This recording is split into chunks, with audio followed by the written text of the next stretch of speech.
Unweit des Lago di Misurina und der berühmten drei Zinnen besuchen wir das Freiluftmuseum Monte Piana, Schauplatz des Gebirgskriegs 1915 bis 1918. Willkommen bei Gipfelschluck, los geht's! Unsere Halbtagestour über den Monte Piana beginnt am Rifugio Bossi auf etwa 2200 Meter.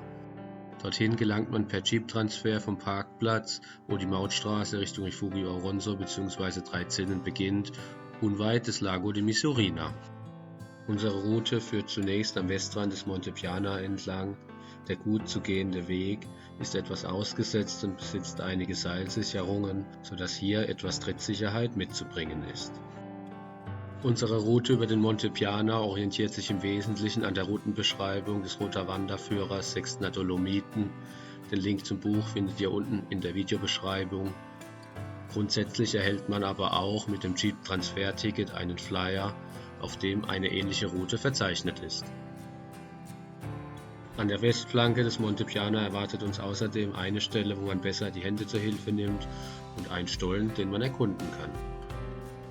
Auf dem Gipfelplateau des Monte Piana, das von zahlreichen Schützengräben durchzogen ist, bietet sich uns ein grandioses Panorama über die Sextner Dolomiten. Direkt östlich von uns befinden sich die berühmten Drei Zinnen und südöstlich von uns, sehr dominant, liegt die Cardini-Gruppe. In Richtung Norden erkennen wir nun gut das Gipfelplateau des Monte Piano, dessen Gipfelkreuz wir auch auf einfachem Wege schon bald erreichen.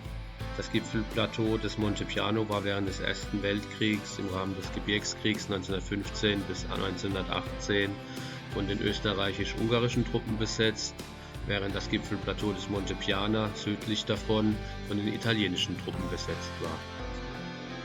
Die weitere Route besteht wieder aus einem sehr interessanten Wegabschnitt.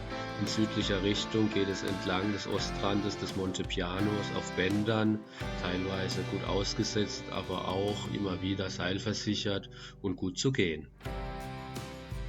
Hier erwartet uns der schräge Blick auf die berühmte Nordansicht der Drei Zinnen. Besonders umkämpft war der Monte Piana wegen seiner strategischen Bedeutung im Rahmen des Gebirgskriegs hoch über dem Höllensteintal, durch das die Verbindungsstraße zwischen Cortina d'Ampezzo im Süden nach Toblach im Norden im Pustertal führt. Schätzungen gehen davon aus, dass während des dreijährigen Stellungskrieges um das Gipfelplateau etwa 14.000 bis 18.000 Menschen ihr Leben verloren haben.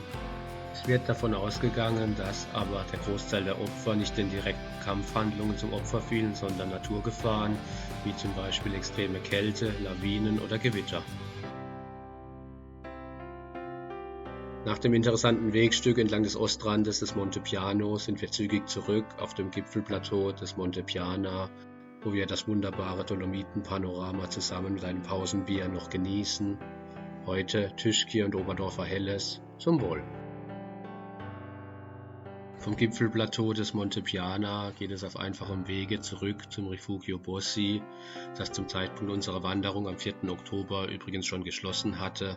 Vom Rifugio bringt uns der Jeep zurück zum Parkplatz hinunter, wo wir noch den Spaziergang rund um den Lago di Misurina unternehmen. Die Strecke um den See beträgt etwas mehr als 3 Kilometer, sodass wir auch dort noch einmal eine Dreiviertelstunde bis Stunde unterwegs sind. Damit endet auch unser Ausflug zum Monte Piana. Ich hoffe, dieses Video hat euch gefallen. Schaut auch gerne in weitere Videos auf meinem Kanal rein. Zum Beispiel die Halbtageswanderung über den Helm mit grandiosem Panorama auf die Sextner Dolomiten und dem Besuch im Reinhold-Messner-Haus. In diesem Sinne, bis zum nächsten Mal bei Gipfelschluck. Habt Spaß und seid freundlich miteinander.